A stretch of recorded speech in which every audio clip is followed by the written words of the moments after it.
c'est de prendre le risque de partager, prendre le risque de l'authenticité.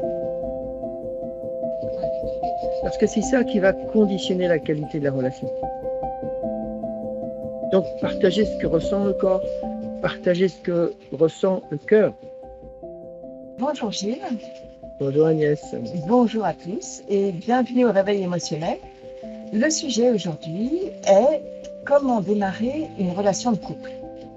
Alors Gilles, peux-tu nous dire quelle est ta motivation pour traiter ce sujet aujourd'hui?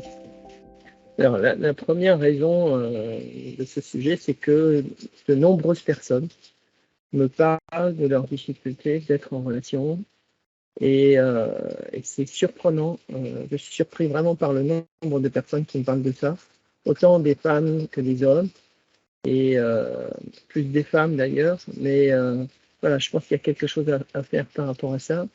Et puis, démarrer une relation, ça signifie aussi accepter de faire le deuil de la relation précédente. Et ça, souvent, j'ai remarqué dans mes accompagnements, il y a une sorte de reliquat, de souvenirs qui ne sont pas, des deuils qui ne sont pas faits et qui pourrit la vie de la personne carrément et qui l'empêche de trouver une relation, une nouvelle relation. Et donc, c'est tout le passé qui revient, qui remonte et qui fait que eh ben, on n'est jamais satisfait, il y a toujours quelque chose qui ne va pas, c'est l'autre qui a un défaut ou c'est moi qui ne suis pas suffisamment ceci ou cela. Mais tout ça vient du fait que la personne ne s'est pas libérée de ça ou de ses relations précédentes, parce que souvent, il y en a plusieurs autres. Voilà ce que j'ai envie de dire. Après, c'est aussi parce que souvent les personnes ont du mal à s'accueillir elles-mêmes. Hein. Établir une relation authentique, vraie, profonde, demande de s'accepter soi-même dans toute sa richesse, dans toute sa profondeur. D'accord. Et du coup, donc tu intègres bien sûr l'intelligence émotionnelle pour aller vers une relation épanouie dans le couple. Tout à fait, tout à fait. Alors, c'est quoi maintenant la relation de couple, c'est quoi? La relation de couple, ce qu'il faut savoir, c'est une relation multiple. C'est pas seulement une relation cognitive, mentale, ou verbale, et ce qu'elle dit, ce qu'il dit, ou ce que je dis. C'est pas seulement au niveau verbal que ça se passe. La relation, elle est multiple dans la mesure où le corps aussi réagit à ça. Donc, c'est intéressant dans la relation du couple d'écouter ce que le corps nous dit. Et pas seulement ses pensées.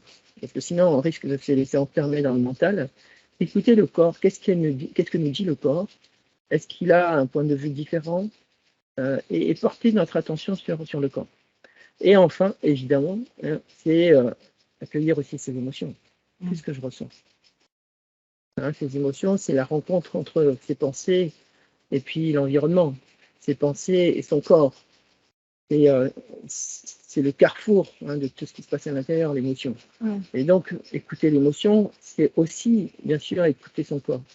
Donc, la relation de couple, c'est une relation multiple. Et je n'ai pas parlé de la relation intuitive, ou qu'est-ce que je ressens, qu'est-ce qui se passe au niveau intuitif dans ma relation avec cette personne.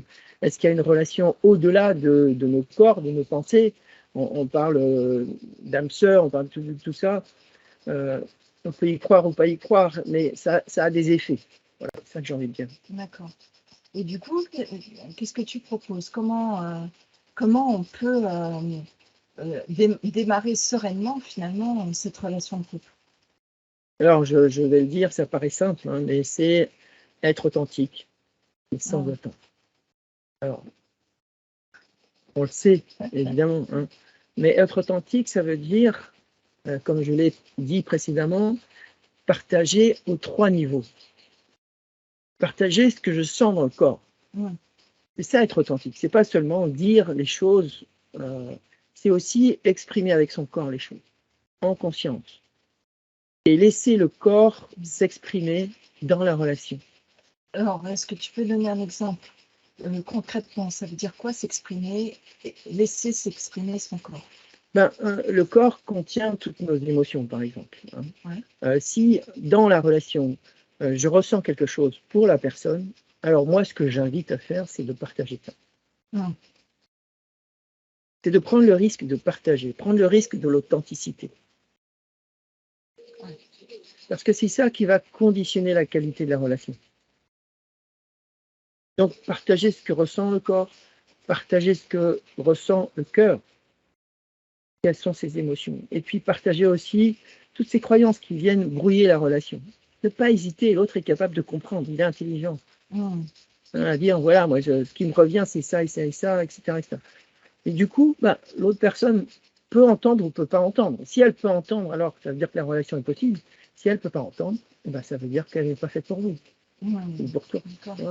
Et derrière, est-ce qu'il n'y a pas la crainte, justement, si que la personne ne puisse pas entendre et du coup qu'elle s'en aille, tu vois, Oui.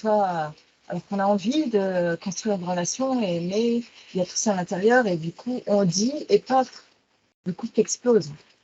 C'est peut-être. Alors le couple, là on est au démarrage de la relation.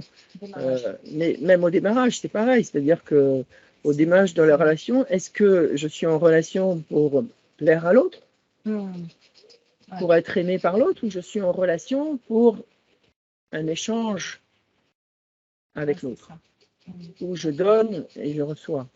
Est-ce que c'est une relation équilibrée ou est-ce que c'est une relation où je prends et je donne rien, ou l'autre prend et ne donne rien? Et c'est ça qu'on va voir quand on est authentique.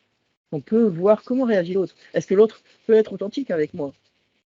Et donc vérifier ça. Et du coup, on gagne un temps fou, évidemment, plutôt que de le découvrir 3 mois après, savoir tout de suite ce qui se passe, et de gagner du temps, et du coup, mettre les conditions qui font que ça va marcher. D'accord. Ok. Merci, Gilles. Alors, une deuxième chose que je peux dire rapidement, c'est surveiller, être attentif à l'équilibre entre je parle et j'écoute. Alors, il y a des personnes qui, quand elles sont nerveuses, et c'est compréhensible dans un début de relation, ont tendance à parler beaucoup. Et là, du coup, l'autre personne ne se sent pas écoutée, elle n'est pas considérée, et ça ne fonctionne pas. Ou l'inverse, c'est ne pas oser s'exprimer, ne pas oser dire ce qu'on ressent. Et là, c'est pareil, l'autre va se dire, oui, je m'ennuie. C'est vraiment faire en sorte que la relation soit équilibrée à tous les niveaux. Ok, je m'exprime. Et si je ne m'exprime pas, ok, mais qu'est-ce qui fait que je ne m'exprime pas? C'est toujours important de savoir qu'est-ce que je ressens quand je ne m'exprime pas. L'autre, c'est une source de croissance.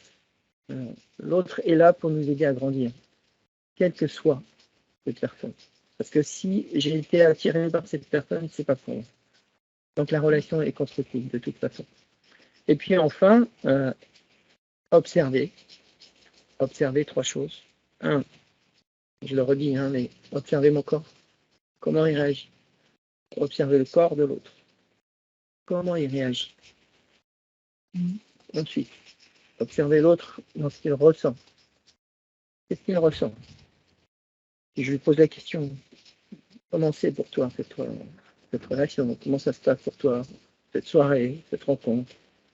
Et faire parler pour encourager l'authenticité. Et enfin, exprimer, partager quelles sont les croyances qui émergent. C'est la seule manière de se libérer de son passé tout en construisant la relation.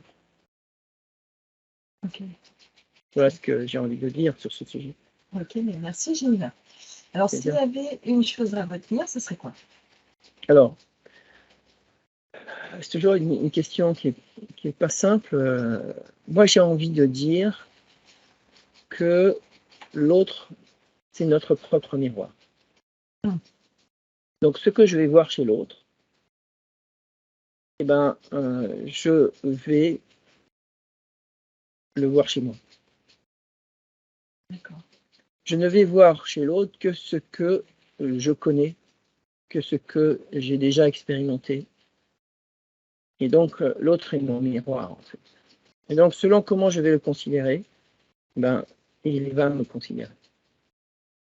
Ok. Merci Gilles. Bonne Si vous Merci. avez aimé, n'hésitez pas à liker, à partager. Et on vous retrouve dans une semaine. Au revoir.